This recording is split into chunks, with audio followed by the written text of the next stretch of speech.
Mshambuliaji wa Yanga inayonolewa na kocha mkuu Miloud Hamdi, Prince Dube anashikilia rekodi ya kuwa nyota aliyefunga mabao mengi zaidi ndani ya ligi kwa mapigo ya vichwa ndani ya ligi kuu Tanzania bara, ambayo ni namba 4 kwa ubora Afrika.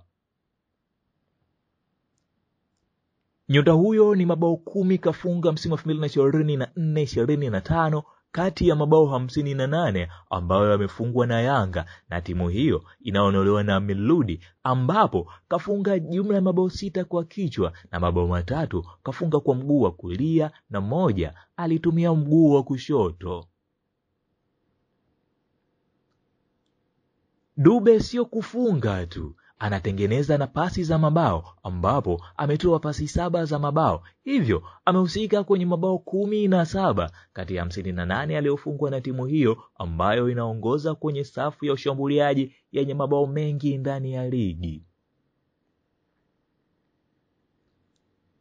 Ni mechi 20 Dube amecheza ndani ya ligi, akiyeyusha dakika 1354. Anashikilia rekodi ya kuwa mchezaji wa kwanza kufunga hat-trick ndani ya ligi, ambapo aliwatungua Mashujaa. Ilikuwa Desemba 19, 2024 katika mchezo wa ligi.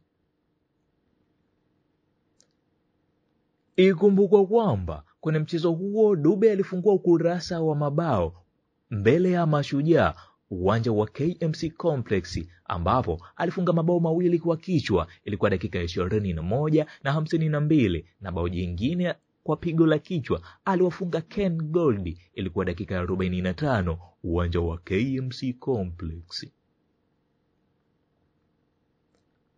Bao la 4 Dube aliwatungua KMC wenyewe. Ilikuwa dakika ya 10 Februari 14, 2025. Bao la 5 aliwafunga Singida Black Stars. Ilikuwa dakika 43, na kamba ya 6 ilikuwa mchezo dhidi ya Mashujaa, mchezo uliochezwa uwanja wa Lake Tanganyika, Kigoma mwisho wa leli.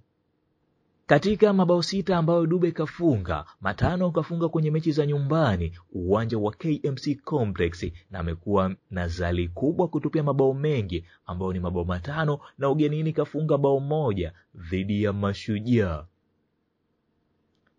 Kwenye mabao 6 aliyofunga kwa kichwa ni Mashujaa ambao wamefungwa nje ndani kwa pigo la kichwa na Prince Dube, muuaji anayetabasamu. Ana wastani wa kuwa na hatari kila baada ya dakika 79 akiwa ndani ya uwanja kwenye kutimiza majukumu yake, akiwa na uzi wa Yanga ambao ni mabingwa watetezi. Ukiweka kando Dube, nyota mwingine ambaye ni mkali wa kucheka na nyavu kwa mapigo ya vichwa ndani ya kikosi cha Yanga ni beki wa kupanda na kushuka Ibrahim Baka, akiwa nayo 3. Baka alifungua kaunti ya mabao kwa kufunga kwenye mchezo dhidi ya Ken Gold uliochezwa uwanja wa Sokoine, kisha akawafunga Pamba mchezo uliochezwa uwanja wa Azam Complex, na mchezo dhidi ya Tanzania Prison ambalo bao hilo lilikuwa ni bao la maajabu, ilikuwa uwanja wa KMC Complex. Sauti ya Lunyamadi Zomliuka, a boy from Jombe place to be.